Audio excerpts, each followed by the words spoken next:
Saludos a todos y bienvenidos a una nueva edición de la Opinión Podcast Internacional. Te habla Rubén Quiles, súper agradecido con el apoyo de todos ustedes. Te pido que te voy a pedir que te suscribas al canal, le dejes la campana y así no te pierdes ninguna de mis análisis. Por favor, suscríbete, suscríbete a mis redes sociales, Instagram, Facebook, Twitter. Búscame en Spotify, búscame en TikTok, que estoy por ahí también. También te voy a pedir que si te gusta el episodio de hoy, por favor regálame un super like bien sabroso para que el algoritmo empiece a funcionar y me recomiende los videos. Dale like y comenta. Yo estoy tratando de hacer un análisis un poquito más denso, más estructurado, ¿verdad? No tanto la reacción común que yo hago a lo mejor en mi otro canal, que siempre pues hago una reacción bastante espontánea. Aquí yo estoy tratando, ¿verdad?, de darle cariño a la cosa, ¿verdad? Y hacer un análisis mucho más de preguntas que yo mismo me hago cuando leo la noticia, ¿ok? Que eso es básicamente lo que yo hago. Yo tengo unas preguntas y trato de contestarme ahora mismo porque a lo mejor las preguntas que yo tengo son las mismas preguntas que tú tienes. Tienes que entender algo, que el enfoque de mi análisis viene desde el lado ideológico, desde la derecha. Esa derecha conservadora, esa derecha, ¿verdad?, de libre mercado, ¿me entiendes? No es un análisis desde la centroizquierda o la izquierda o la extrema izquierda, no va a ser desde ese punto de vista, va a ser un análisis desde la derecha. Así que si tú llegaste hasta aquí es porque de alguna forma te interesan esos temas y te interesa un análisis de derecha, ¿me entiendes? Te interesa un análisis de derecha, así que pues ten eso bien claro, ¿verdad? Que es la derecha la que gobierna en este podcast. Pudiéramos mirar, contemplar la centro derecha, pero realmente es la derecha oficial, la que no la extrema, esa no me gusta. Esa no me gusta porque esa es peligrosa. Ok, bueno, este tema muy interesante para mí es el tema, disculpen, me fui para atrás, es el tema de Venezuela y de qué pasa ahora. Hay muchas personas de izquierda que ahora, viendo que todavía Delcy Rodríguez sigue en el poder y todavía el chavismo sigue en el poder porque no se ha ido del poder, pues piensan que Estados Unidos, pues mira, básicamente se metió allá a lo loco, tomó a Maduro, lo metió preso y no hay nada. Pero no, nada más lejos de la realidad. Hay unas cosas que se están moviendo, hay unos procedimientos que se tienen que dar y hay unas cosas que tienen que estar sumamente claros, ¿ok? Así que Estados Unidos sacó a Maduro y ahora negocia con el chavismo. Esa es la gran contradicción y la gran cosa que muchos de nosotros pues, analizamos. ¿Verdad?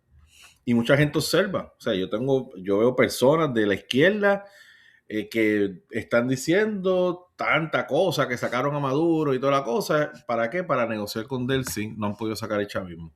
Pero eso va a ir en camino. Hay un procedimiento detrás de eso.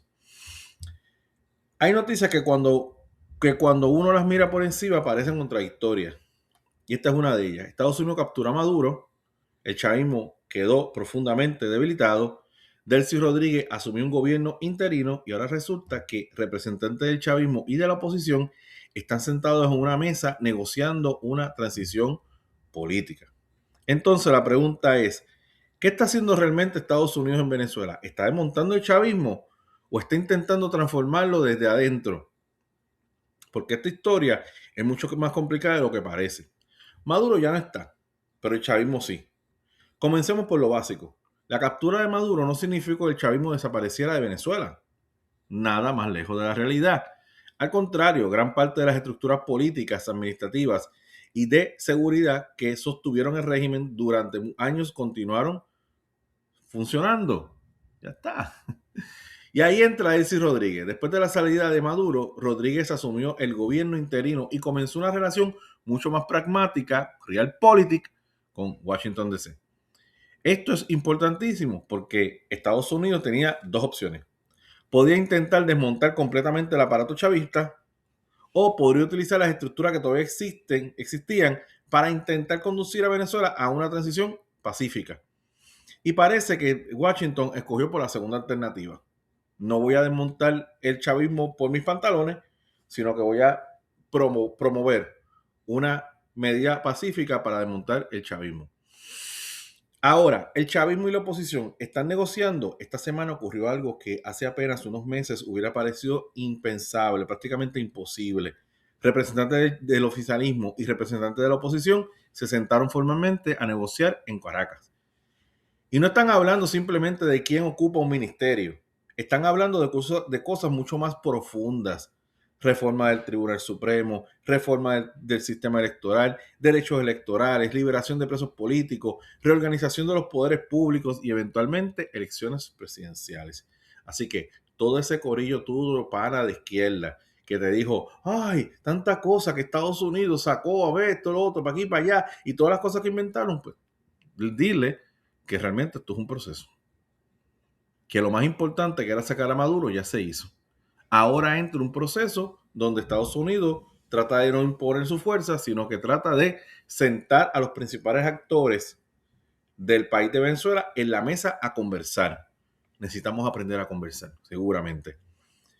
Es decir, estamos hablando de condiciones para una posible transición política. Pero cuidado, todavía no estamos hablando de una democracia consolidada. Estamos ante una negociación.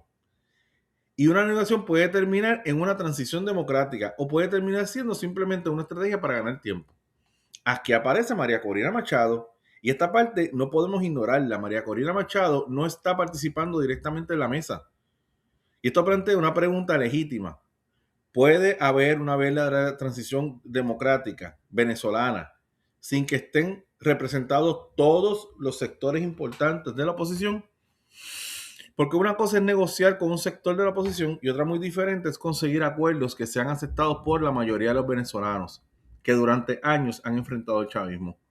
Por eso yo tendría cuidado con celebrar rápidamente o demasiado rápido. Que exista diálogo es positivo, pero diálogo no significa simplemente la democracia. Entonces, ¿por qué el chavismo está negociando? Esta probablemente es la pregunta más importante. Por qué no creo que el chavismo haya tenido una revelación espiritual? No creo que Jorge Rodríguez se haya levantado una mañana diciendo, bueno, después de más de 2 décadas finalmente descubrimos que la democracia es buena. No. La política funciona de otra manera. Se negocia cuando cambian la correlación de la fuerza. Realpolitik. Vamos a ver cómo nosotros nos acomodamos en la nueva realidad. Y después de la caída de Maduro, esta correlación cambió. El chavismo necesita conservar una parte de su estructura política, necesita estabilidad, necesita acceso a recursos, necesita reconstruir la economía y necesita evitar que todos sus antiguos funcionarios terminen enfrentando consecuencias judiciales o políticas. Por eso tiene sentido para ellos. Y Estados Unidos también tiene interés. Aquí quiero detenerme porque algunas personas pueden interpretar esto como Trump está perdonando el chavismo. Y creo que esa conclusión es demasiado sencilla. Estados Unidos también tiene intereses estratégicos en Venezuela. Está el petróleo, está la estabilidad regional, está la migración, la seguridad, está la influencia de China con Rusia e Irán y está algo todavía más importante. ¿Qué ocurre con Venezuela después de Maduro? Porque sacar a un dictador es una cosa, construir un país estable después de sacarlo es otra, completamente diferente. Y Washington aparentemente está intentando evitar el clásico problema de quitamos el régimen y después no sabemos qué hacer con el país. Reminiscencias como Irak, como Afganistán, etc. La estrategia de Estados Unidos parece tener 3 etapas. Anote. Primero, estabilización. Segundo, recuperación económica. Y tercero, reconciliación política. Y si uno lo piensa, tiene lógica, porque no puedes reconstruir instituciones democráticas en un país completamente destruido económicamente. Tampoco puedes esperar que una economía funcione normalmente si existe una guerra política permanente. Y tampoco puedes hablar de democracia si la oposición está perseguida, existen presos políticos y las instituciones electorales no son confiables. Por eso la estrategia parece ser estabilizar primero, reconstruir después y democratizar políticamente el país. Pero aquí está el peligro. Ahora viene la parte que más me preocupa, porque existe una diferencia enorme entre transición democrática y chavismo maquillado. Una transición democrática real tendría que producir instituciones independientes, elecciones competitivas, libertad de prensa, derechos políticos, liberación de presos políticos, un poder judicial independiente y una oposición capaz de competir sin miedo. Si eso ocurre, perfecto, pero si lo que tenemos es vamos a hacer algunas reformas, pero el chavismo mantiene el control del Tribunal Supremo, las Fuerzas Armadas, el sistema electoral y buena parte del Estado, entonces no estamos hablando de una verdadera democratización, estamos hablando de una transición controlada por el propio chavismo. Y esa es la diferencia fundamental. ¿Ellos siguen controlando a los jueces? No. Por eso, yo no diría que el chavismo se rindió. Hay que tener mucho cuidado con los titulares. Yo diría, el chavismo se rindió. Yo no diría, el chavismo se rindió. Todavía no. Tampoco diría, Venezuela ya es democrática, mucho menos. Lo que tenemos es algo mucho más interesante. Estados Unidos está intentando convertir a la caída de Venezuela en una transición política negociada. Y para hacerlo, está dispuesto a hablar con personas que formaron parte del mismo sistema que Washington combatió durante años. Eso parece contradictorio, pero estratégicamente puede tener sentido. Entonces, ¿qué debería seguir Estados Unidos? Desde una perspectiva de derecha, ¿verdad? Yo creo que aquí hay una discusión muy importante. Si Estados Unidos va a respaldar esta transición, debe exigir condiciones concretas. Primero, liberación de los presos políticos. Segundo, elecciones presidenciales verdaderamente competitivas. Tercero, un organismo electoral independiente. Cuarto, un tribunal supremo independiente. Y quinto, garantías reales para la oposición. Sexto, libertad de prensa y libertad de expresión. Y séptimo, que los militares regresen a sus funciones constitucionales, no se convierten en árbitros permanentes de la política. Porque si Venezuela va a impedir capital político y económico, porque si Venezuela va a impedir capital político y económico en Venezuela, no debería hacerlo para crear otro régimen autoritario con una cara ligeramente diferente.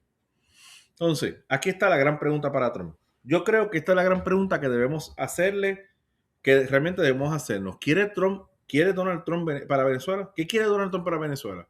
Esa es la primera pregunta. ¿Quiere simplemente estabilidad? ¿Quiere petróleo? ¿Quiere evitar que China y Rusia tengan influencia o realmente quiere construir una Venezuela democrática, libre? Porque esas cuatro cosas pueden coincidir, pero no necesariamente son lo mismo. Y ahí vamos a conocer realmente cuál es la estrategia de Washington con Venezuela. Mi conclusión es que para mí esta noticia no representa todavía el final del chavismo, representa algo diferente, el comienzo de una batalla, por lo que vendrá después del chavismo. Maduro ya no está, pero las estructuras se construyeron durante más de una década, todavía existen. Y ahora Estados Unidos tiene que decidir cuánto esa estructura conserva y cuánto desmonta. El propósito tiene que decidir si puede negociar sin perder sus objetivos. Y el chavismo tiene que decidir si acepta una verdadera apertura democrática o si simplemente intenta sobrevivir bajo una nueva influencia o una nueva fórmula. Por eso yo no compartiría todavía la narrativa de Venezuela ya está libre, pero tampoco descartaría lo que está ocurriendo, porque por primera vez en muchísimo tiempo existe una posibilidad real de que Venezuela